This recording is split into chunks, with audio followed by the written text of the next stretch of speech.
Hi everyone, welcome to the visual guide for Dunscaith Part 2. In this video, you'll find a detailed breakdown of the third and fourth bosses. If you're looking for the first and second boss, or even some tips on how to deal with that handmaiden, be sure to check out Part 1 here. My name is Ms. Tech, and I'll be your raid guide. The third boss in Dunscaith is Scathach. You'll notice this fight has a lot of abilities that hit almost as soon as the telegraph for it comes up, not giving you much time to react based on the telegraph alone. Getting hit by any of these attacks will place a stacking vulnerability up debuff on you, making each subsequent mechanic more and more dangerous. You'll need to keep your eyes open for specific tells and movements of the boss to predict what's coming and avoid each attack as necessary. 30 Thorns is a point-blank AoE attack that begins with 3 hits on the main tank. She will then leap up into the air and slam anyone in melee range. This is pretty difficult to dodge as a melee player, but if you keep an eye out for the flashy attacks on the tank and her jump animation, you should be able to run out in time. 30 Arrows will put up an AoE marker somewhere on the platform. Move away from this area. A number of weapons will drop down and then fan out in an AoE pattern of attack.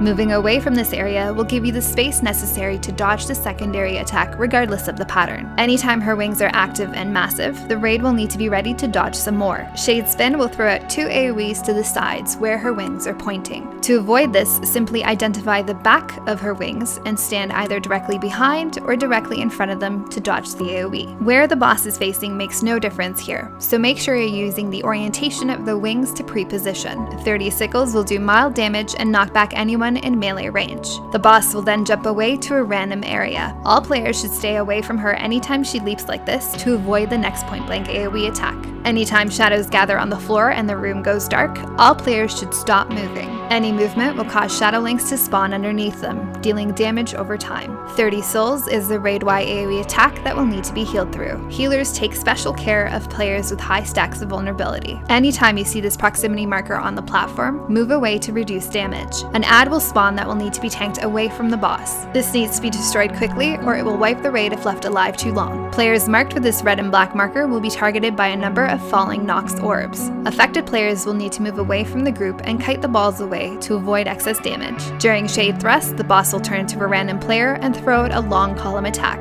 Anytime you see her turn with this huge circle graphic on her back, be sure not to stand in front of her. Shadow Limbs will spawn and tether to random players. These players will need to turn to face these ads to freeze them in place. If the ad reaches this tethered player, it will kill them. The rest of the raid will need to destroy these as soon as possible. Eventually, Scathach will go immune and a number of ads will spawn around the room. Tanks can pick up the chimeras while everyone else burns them down. During this phase, meteors will come down and at least one player should stand in each marker to help reduce damage. The last chimera ad has the usual attacks and can be stunned or silenced as necessary. Once all the ads are down, stack in for shields and heals while Scathach casts her ultimate. At this point, the main mechanics will repeat with increased difficulty and some new mechanics from the ad phase. Make sure to stand in the meteor circles. During this phase, the main tank will also be targeted by 30 cries with the stack up marker. Stack in to share that damage as necessary. Remember to face your tethered limbs, kill ads, watch for the boss's tells, and dodge each attack as necessary. Your goal is to avoid as many stacks of vulnerability as possible, since damage can get pretty nasty at this point. Once the boss is down, the platform rises up and we meet the last boss, Diabolos. This is a 2-part fight, and if you wipe after the first part, you'll start at part 2 when you zone back in. In this first part, Nightmare is a gaze attack that will sleep anyone it hits. Be sure to turn away during this cast. Ultimate Terror is a large mid-range AoE attack that will place stacks of Diabolic Curse on players hit. Stack in melee or stand at max range to avoid excess stacks. Eventually, Diabolos will spawn a number of death gates. These gates will need to be destroyed as soon as possible or they will summon extra ads. Ruinous Omen is a long cast raid-wide AoE blast for high damage.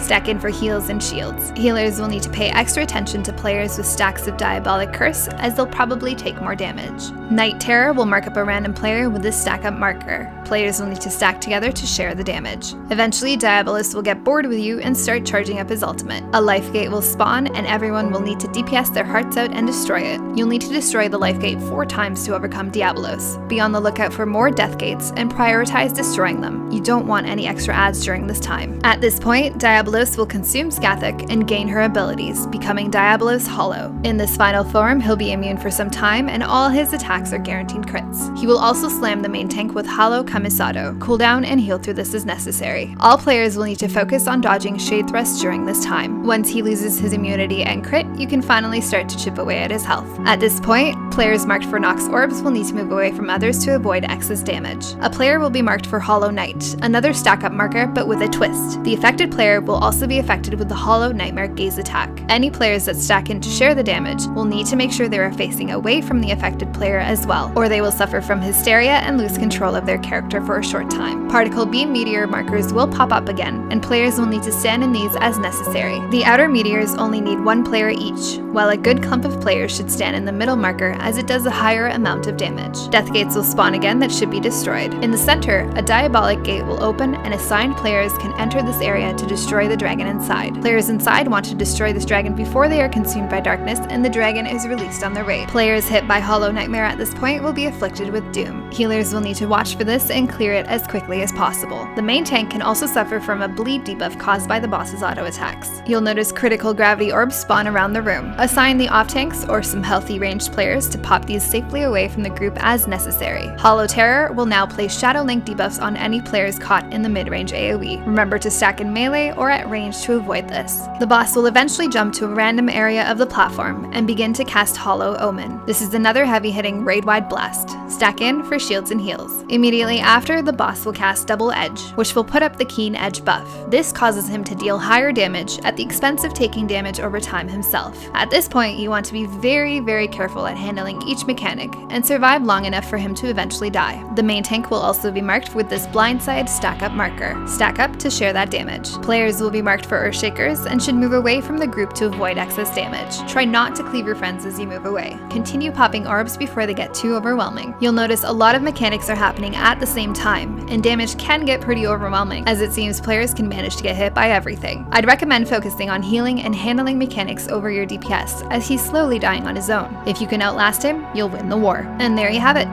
Dun Scaith complete. Good luck on your loot rolls. If you have any questions or comments, please let me know. As always, thanks for watching. Till next time.